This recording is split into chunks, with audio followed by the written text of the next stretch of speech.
Travel is more than just ticking off countries. It's about the people, the culture, the food, the moments. I'm Pippa Hudson, and on Wonder the World, I invite you to join me every week as we explore destinations both near and far, with the help of fellow adventurers who share their unique travel stories. Listen to my podcast wherever you get them. 702. Live On the Prime Media Plus app. DSTV channel 856 92.7 and 106 FM. Let's walk the talk.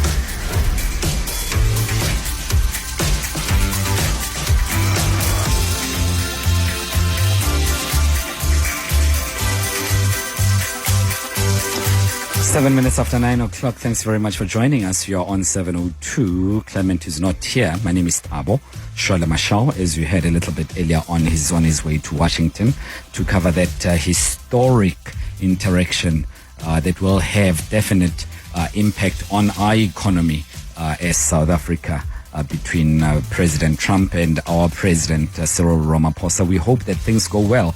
I suppose whichever side of the fence you fall on as far as politics, local politics is concerned, you will appreciate that it's now truly about South Africa.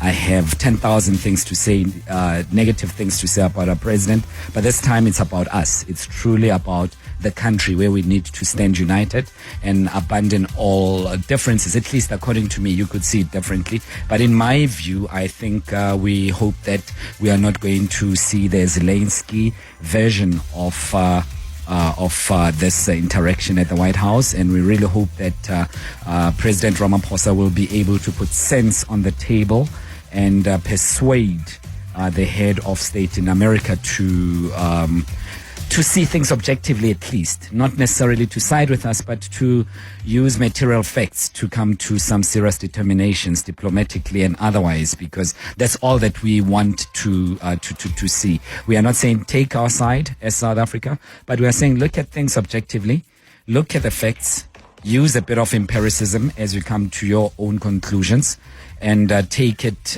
in that way. I would want to believe that, of course, we've made fun of Americans, of Afrikaners who have taken the offer of America to come as refugees and whatever else, and we've given them names, and it's all good, and I can't disown it. I was also on that bus, but I think there's more here at play in this meeting, and something has to give. It's a chance that we can't miss, because if we just become little kids and we become grumpy and we take our ball and go home because people are not playing nice with us, the impacts will be severe and dire, and they'll be felt by all across the board. But that's my take. You could have a different take altogether. The show starts now, and as it starts, I immediately open the lines because between 9 and 10, I'm very much keen to hear what you have to say. There would be 1,000 things that we are not talking about on radio, in the media generally, that you know about and that you feel passionate about. I urge you, I can't overly emphasize, I urge you to bring them to the fore. It could be in your neighborhood. Please bring them to the fore. I want to know about those. It doesn't have to be issues that are only making national, the national agenda item. It could be anything under the sun that you feel strongly about. It could be about perhaps children who are not looked after in one area in South Africa. It could be about sports that's being neglected. It could be, you could have a great idea that may change someone's life. So the open line is genuinely for that. So as much as I would kick off with my topic, often inspired by not just my experiences, but by headlines and what we read, what we come across in mainstream media, you could have something genuine that we need to touch on and that we've been ignoring. So please bring it to the fore. Don't even doubt yourself. Don't think that your contribution is of lesser quality because it's not in the Sunday newspapers. Please bring it to the fore and call us on 011-883-0702, 011-883-0702, or leave a very short, punchy voice note on 072 702 1702. And to that very same number, you can also text us and send us your thoughts on the open line. I thought I would want to kick off first with the story that was just dominant last week, and that was about Gwede Mantashe's son, and he was supposed to occupy the position of chair in one of the SETAs, and of course we saw that the EFF did not want any of that, and they were leading the pact and saying, how do you allow that to happen? Because Mr. Mantashe is not only a very prominent, powerful minister, but he was acting president at some point. I think all of us will agree that he's an influential politician. So when his son is set to occupy another prominent position elsewhere, it would raise the eyebrows, so to speak. But he fought back yesterday, if you were reading the Sunday papers, and I think it was in the Sunday World where I read that he was saying that I'm qualified for the position. Am I just being sidelined, victimized because I'm the son of a minister? Why is it that my proximity to power disadvantages me from exploiting opportunities that are otherwise open to everyone? Am I not a South African? That was his argument, right? That's not mine. That's his argument. He's saying, yeah, I'm a son of a politician, but I'm qualified, I'm competent, I must do some work. So I should just sit at home. So what I'm calling for is a bit of introspection, and I'm not taking either of the side. I'm asking for your wisdom and your astute observation on this issue. Where do we draw the line as far as conflict of interest is concerned? Of course, there is a very clear case, and I'm not talking about that. For instance, if the CEO of some prominent company was to appoint their son to become general manager of that very same company, that's cut and dry. It's very clear. I'm not talking about that. As far as politicians are concerned, public figures are concerned, where do we draw the line? Do we say as a nation that if you are related or closely linked to a politician who happens to be in government, who may sway power, you should stay away from anything that has to do with government or that particular department? How do we see it? I mean, he's complaining about a court of public opinion having pronounced on his guilt before he could even put anything on the table. And that's not new, by the way. You know that Deputy President Paul Mashatile has also said that. He's come out publicly and said, where should my children work? They are South Africans. Every time they try to touch this business, if they get this tender, if they get this business, people start wagging their tongues. Where should they work? I'm not feeling sorry for politicians at all. I am not. And let me tell you why. Because there are pros and cons with being in that circle of power. The pros are that you get to network with people at influential levels who come to your house at times and have dinner with your dad or your mom. You get invited to their kids' birthday parties. You get the proximity that ordinary Thabo doesn't get. So that's a plus, right? It comes with that. And we don't punish you for that. Equally so, you must be able to absorb the cons, the negatives that come with that. That if you get a job in that space, we will attribute it to your proximity to power. I don't know if that makes sense. So, I mean, you can give me your examples where you work. It also, by the way, it's prominent in the private sector. We just don't talk about it, and it's not covered sufficiently in the news. Where you find that the CEO of a certain bank, and I'm not mentioning any because this is just an example, has their children, cousins, and relatives working in that same bank and position them appropriately in the hierarchy of the bank or any other company. And we don't touch on that. But where do we draw the line? My question is, where do we draw the line? When do we say this is wrong, this is right? Except for when it's clear cut, right? That's one issue on the open line that I'd like us to ventilate on. 702 Let's walk the talk on 92.7 and 106 FM. Thulani, you are calling us from Centurion. Good morning. Welcome. Good morning, Thabo. I was saying to producers, if the process was to be open, transparent, and fair, there wouldn't be any issue really for the appointment of Gwede's son to any of these board positions or wherever else where he wants to be appointed. Yeah. And I said, to the extent that some of these things are legislated and they are barred from being appointed either because of the NFMA saying you can't do business with government if you are an employee of government. To the extent that those are regulated, it is well and clear, and there is no dispute about that. Yes. But with regard to this particular one, the only issue I have is that you have, and I don't know, maybe I'm the only one. Have you ever heard of a process where there are people that are going for interviews for these board positions? I've never heard of such. I have seen advertisements where they are advertising that we're looking for board members for this state entity, for that agency, and so on. Yeah. But there are no interviews. Interviews are never held. I mean, if you open this process, let everyone who's competent and qualified apply. Yeah. Have them on an equal footing, interview them, and let the best candidate then get the job. If it were that clear and open and fair, then I wouldn't have a problem with it. The problem is, and I know this for a fact, Thabo, because I'm close to a lot of some of these politicians, albeit I'm just not, maybe I'm not their friends, but I know them. When you have to be, when you apply, when you actually have to be appointed in any board, it basically will handpick you. They'll tell you, I'm going to take you to that entity, I'm going to take you to that entity. And if you're not their friends, you can apply all you want. Yes. Yeah. You can apply all you want. Thulani, I was just going to add, before you say goodbye, I'll give you a chance to retort, please. I just wanted to add one thing, and I want you to comment on it.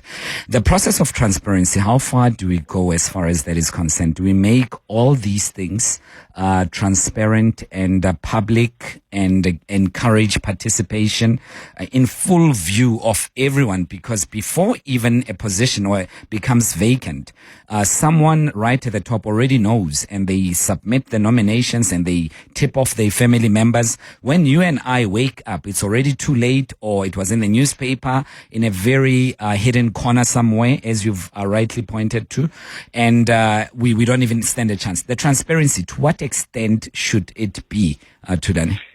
I don't have a problem, Thabo, with them tipping their friends before the process even starts. But hey, look, there is an opening at the SETA for board members.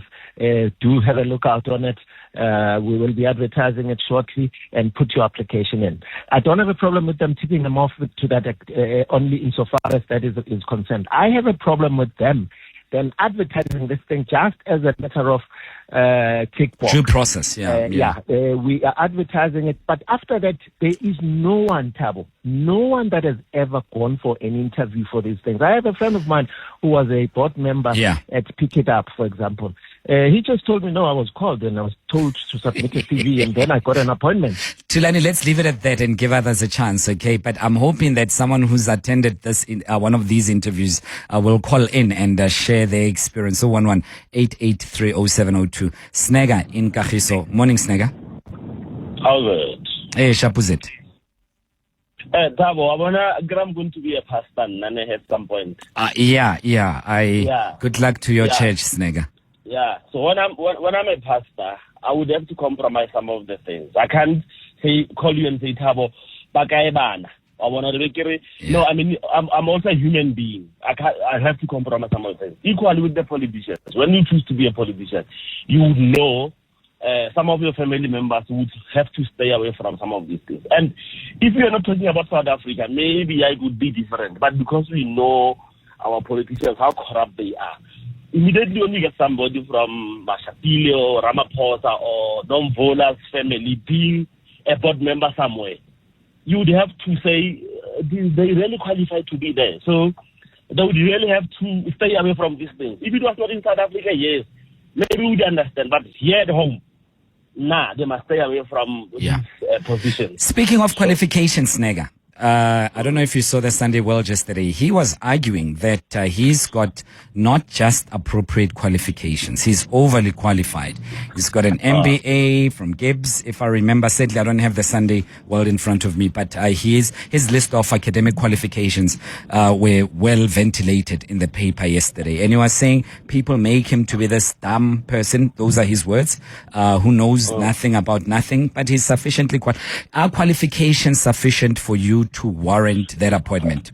No, I am saying, Thabo, we understand that part, right? Yeah. But I'm also still saying, if it was not in South Africa, yeah, it would be a different case. But here, so where must they work, Snega? If they come back to you and they say, Snega, but where must we work? We are South Africans. Now, the accident of birth must preclude us from participating economically in our country. How would you respond to that? Thabo, I'm going to give you the same answer. Their parents have already tainted this whole thing. So they are unfortunately disqualified from participating, because once they participate, they say, we don't think you qualify. In the private sector, can they at least play in the private sector according to you? They must go there. Yeah, they must go there. You don't think their parents have got influence in the private sector? Well, maybe we'd compromise there. But within the government, we don't want to negotiate. We must stay away. Yeah.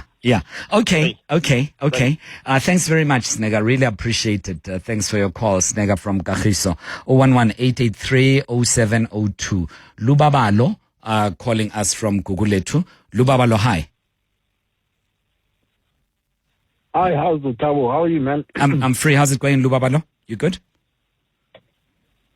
I'm good. Listen, man, I'm sorry, man. I have to even mention this.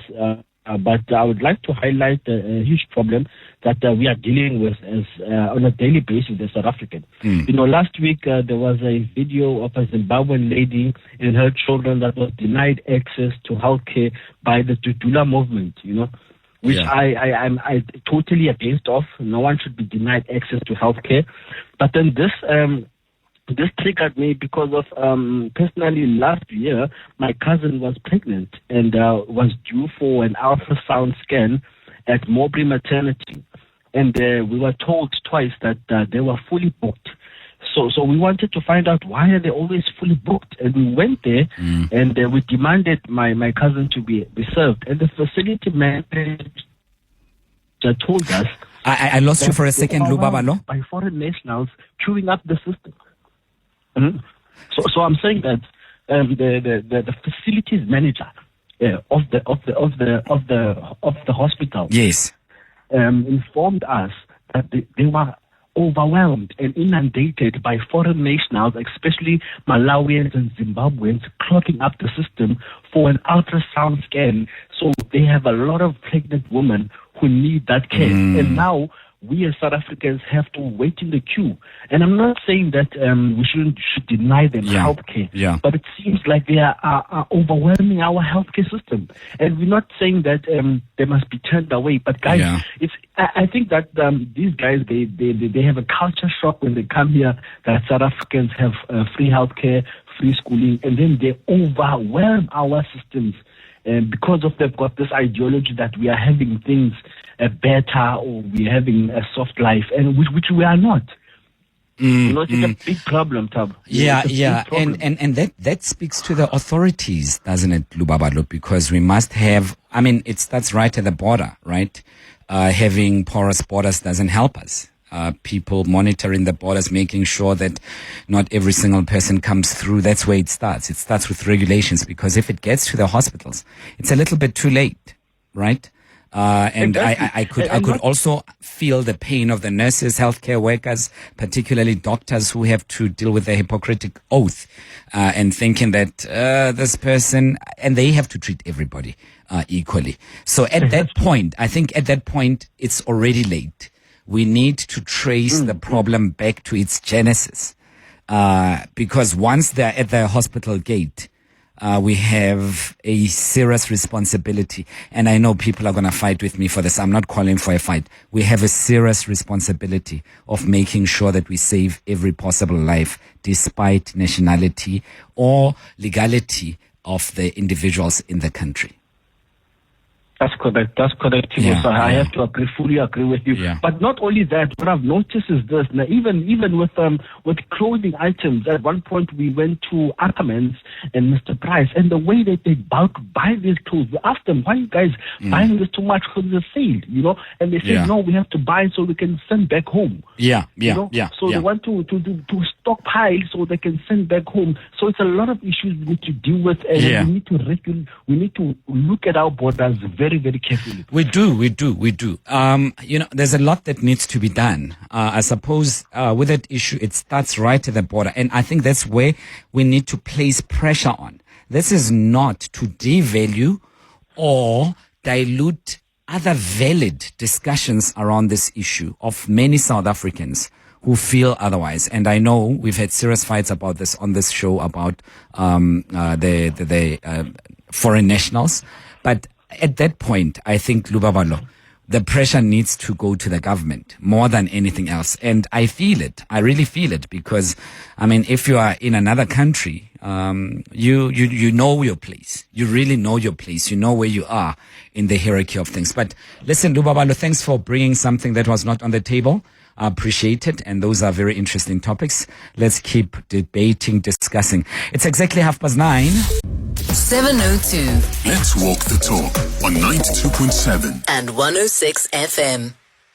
Definitely 26 minutes to 9 o'clock. Thanks very much for joining us. And this is Thabo in for Clement. We're together till 12. It's an open line, so whatever is on your mind goes at this particular point. Your voice notes on 072-702-1702. Earlier on, we had a chat about the issue of conflict of interest. I wanted to find out from you, what do you make of it, especially in the court of public opinion?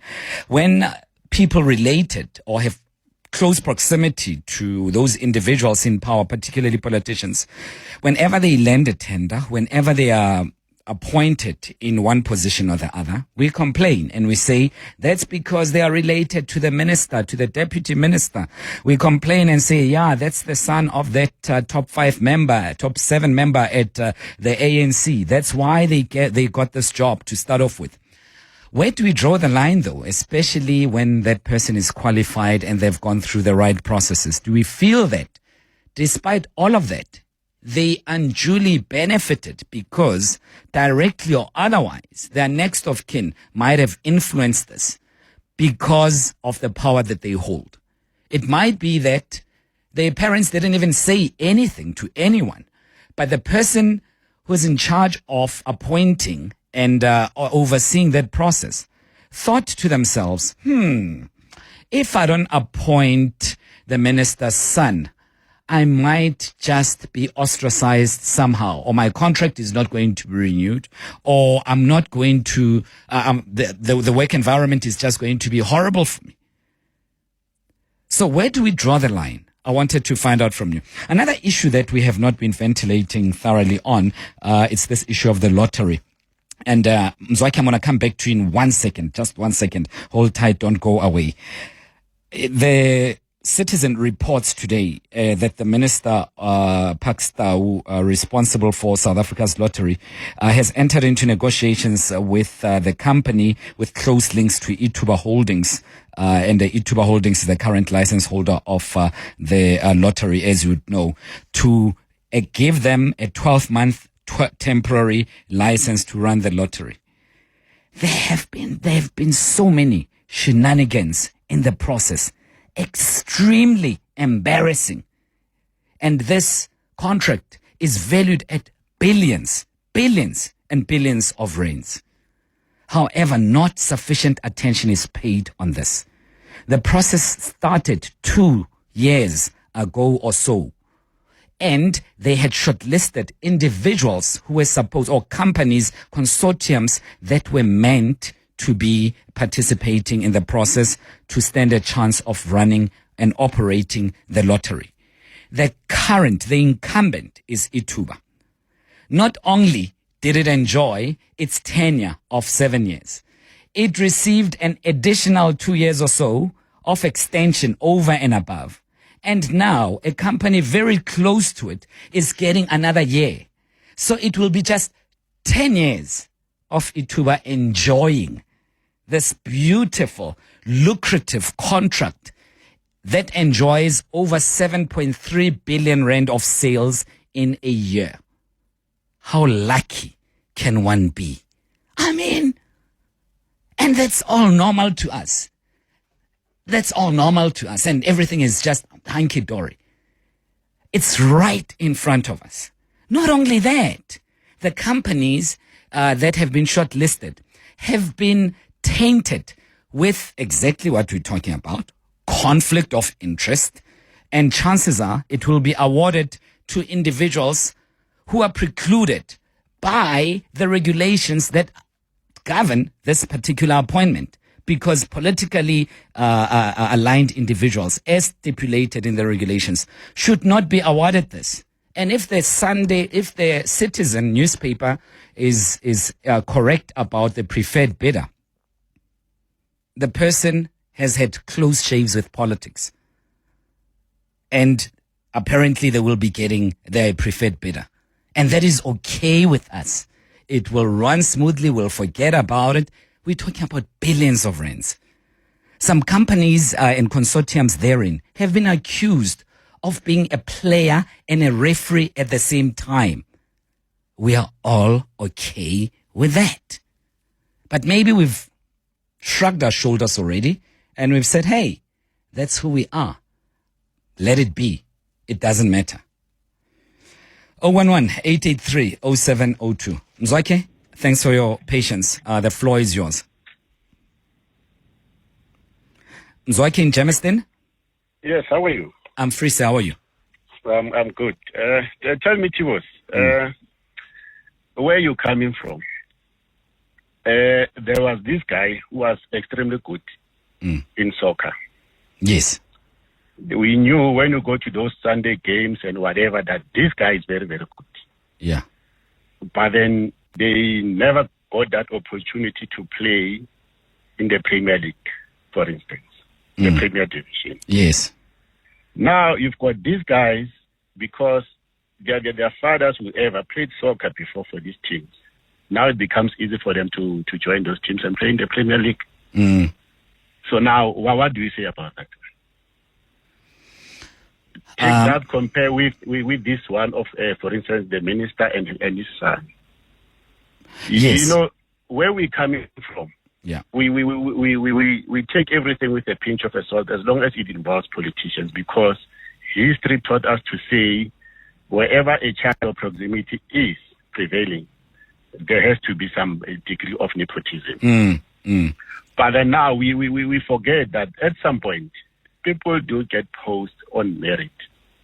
Yes. And then if in my case that is the case, that the person, whoever that person is who got onto the board, got it on merit, to me it was fine, because like any other person, they qualify to contest and work and get posts and work like any other person. Yeah. But that merit has to be qualified as well, right? True. The person has. That I don't have a problem. No, the Yes. person But has then- got. I'll give you a chance in a second, Mzwake. I won't be long. I'll just maybe 20 seconds. The person has got qualifications, appropriate qualifications, and they're competent and experienced. However, because of their proximity to power, because of how close they are to these things, they have an added advantage of knowing and being prepared before Mzwake is alerted. So even if Mzwake is equally competent or more competent, he stands very little chance, because Mzwake's father is not a minister. As a result, even if Mzwake is not appointed, there won't be any ramifications, alleged or otherwise. Mzwake, I'm quiet. But you understand what I'm saying. I hear what I do. Yeah, I fully agree with you. But at some point, it might not necessarily be the case. Yes. That they were advantaged. So I'm saying to you and to the listeners, if people do get these particular positions on qualifications, on merit, and then they were never in any way whatsoever advantaged over Utivos, for instance, then to me it's fine. Let them get the post. They are qualified to work. Let them work. Yeah. But then now we also focus on these politicians, on government. But then we also need to look like, I gave you a clear example. Yes. We've got ex-soccer players. Their children are there in the Premier League. Some they are not even good. They are playing there. They are not even good. You've got guys that we know. You go to Soweto, all those locations. The ground will be full on Sunday because there are this crop of players that they are not having connection to the Premier League. Yeah. No, Mzwakhe, it's a very interesting point. I'm not going to mention names of those sons of those prominent individuals in the soccer space who are not good at soccer at all, but find themselves kicking the ball in the Premier League, and they never even kick the ball at school. Interesting one. John, you are in Davidton. Morning to you, John. Listen, Tibosh, I just want to be blunt. Knowing how corrupt South African politicians are. Yeah.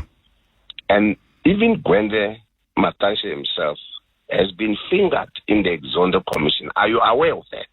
Of course I'm aware. And he said that he threatened at some point that he will take it to court and get it overturned and reviewed, rather. I am quite aware. Yes, sir. Yes. And South Africa, it's riddled with corruption.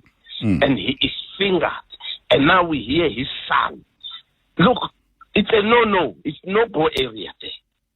We must understand that government posts are not private jobs or companies. So therefore, until the government is cleared of corruption, such appointments are questionable. We must just not even go there. To be honest, there is no qualification or whatever, because there are many qualified people. Last week, I was talking to one guy at the Ekuru Lane and said, I know we have got young architects, and in fact, I'm saying artisan.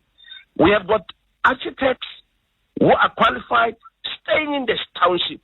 And you get to the municipality, you get people who are just ordinary people, work as people as if they're architects. Yeah. It's corruption is rife, Yeah. Secondly, I want to say this, and nobody has ever mentioned this thing. I want you to escalate it. There's a place called Hamas, and you heard in the past that there were some choleras and whatever. I've got a family there. What we discovered is that in the graveyard, when they dig graves, they always get water before the depth of the grave. And during burial, they have to hire some machine to suck out water. And there are toilets there. There are no drainage. They dig pit toilets, and they make them as if they are flushing. And there are also boreholes. So the water table is contaminated by grave water. It's contaminated by toilets, but the government, are you saying no government official is seeing what's happening? Why don't they get somebody to advise? To be honest, when I get there, we always carry water. You cannot even touch water. It's a problem. The government discovered this corner. They don't do that. John, it's also under corruption. John, you know what I'm going to ask you to do? I'm happy to take that up, but I'm going to ask you first. Please write directly to the mayor of the city of Tshwane. It has been said that she wants to sweep things clean. And before I cast aspersions on her and her competency, please just knock on a door, even on X. If you're on X or any platforms that she occupies, tell her that immediately. And if there's no response, come back to us and then we'll take it up. It sounds like something very serious. That's if they're not listening at all. Nasipi Moyo. Sorry, John? Yeah. I'm pleading with you. Knock on a door first. Knock on a door first so that we give a benefit of the doubt. And if she's not, she's not moving, and then we can then add a little bit of heat under her feet. But please knock on a door first, John. Really appreciate it. Are we taking a break, Abel? It's 13 minutes to 10. For more about 702, go to primemediaplus.com. 011-883-0702. Feel free to send the voice notes to 072-702-1702. Good morning, Thabo, man. This is Flores from the Western Cape. Yeah, I feel a bit down the weather. I think I've got flu, but any event, Thabo, there's nothing we can do about this lottery thing. The only logical thing is that we should stop buying lotto tickets. And that's not going to happen in a million years. We all know that. So, yeah, what can we do? The fat cats just do as they please, and we as the little mice need to go and hide and only come out when the cat is away. Have a good show. Bye-bye.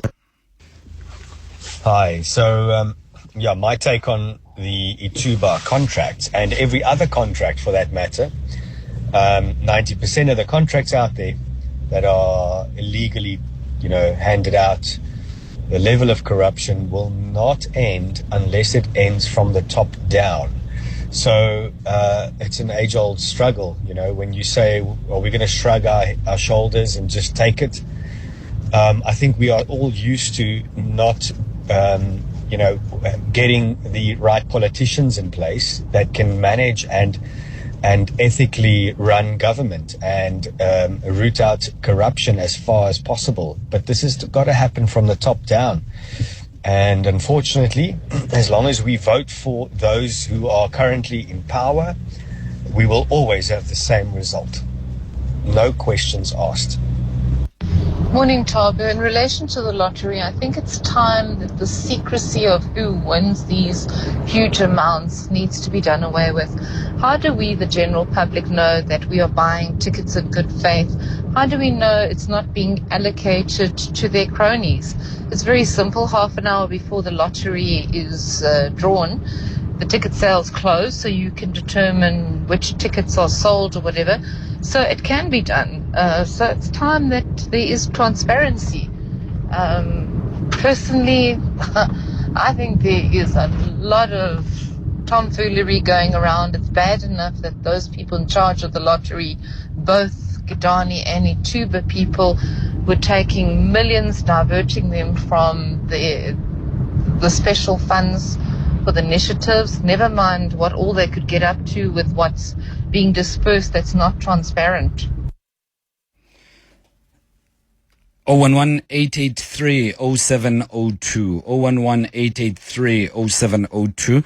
Yeah, and you're right. And again, because this lottery contract, attracts the fattest of the cats regarding these processes. It's often those who've got serious appetite to spend in order for them to draw as much as possible from the lottery process.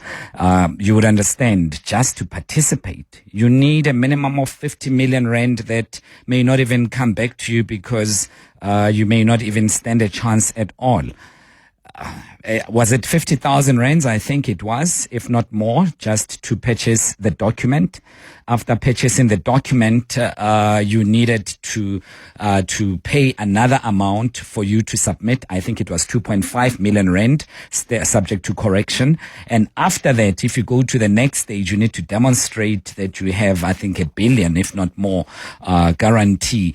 And so on it goes. So that's why I suppose it's very difficult for us ordinary people to challenge all these decisions right at the top. 011-883-0702 has been holding the longest between the two. It's definitely Mampurani from Kensington. Good morning. Good morning. Morning, ma'am. Good morning. I phoned in to contribute to this conversation. I want to share a story. But the first thing that I want to say as well is that, gone are the days that as South Africans we're just going to be sitting down watching things happen. This state of our country requires active citizenry. We need to be citizens that that hold accountability, that inquires, that is inquisitive, and we should not get tired. And we must understand that is not going to happen without any threat. We are going to be threatened, but you have to actually be prepared to say that for me, for this country to rise up, I need to be inquisitive. I need to find out what is happening where and where. But having said that, let me share a story about what happened to me. I happen to also be one of the people that you can say somehow connected, influential or something like that. So my son was an upcoming promising soccer player. And he liked soccer, but he wanted to perform in one of the clubs. And he went to the trials. At the trials, he didn't really meet the requirement. And then he was turned down. And knowing how much he loved the soccer, I could see his passion. And then peer pressure as well will always tell you that you're so connected, but your child is not doing this. So I said to myself, okay, let me also go and use my influence. Yeah. And indeed, I spoke to the person, and the person said, no, fine, we will do that. And then I went to my son to tell him that, boy, you've won. You are going in there. And the boy looked at me and he said, Mom, I failed the trial. I can't do that. I have to go there on my own merit. I did not.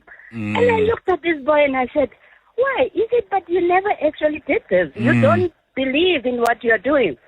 I was so embarrassed. I was embarrassed, but I was also proud. Proud that my son reminded me of who I am. Embarrassed that I actually burned down my own ethical conviction to promote my child.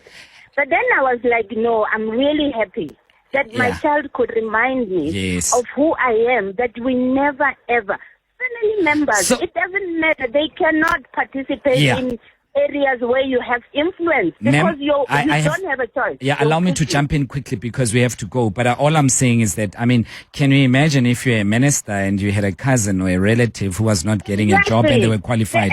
You would push it accordingly because that incumbency of subjectivity would have influenced you otherwise. Tembi, you have a minute and a half. I'm quiet and listening to you. Tembin Binoni.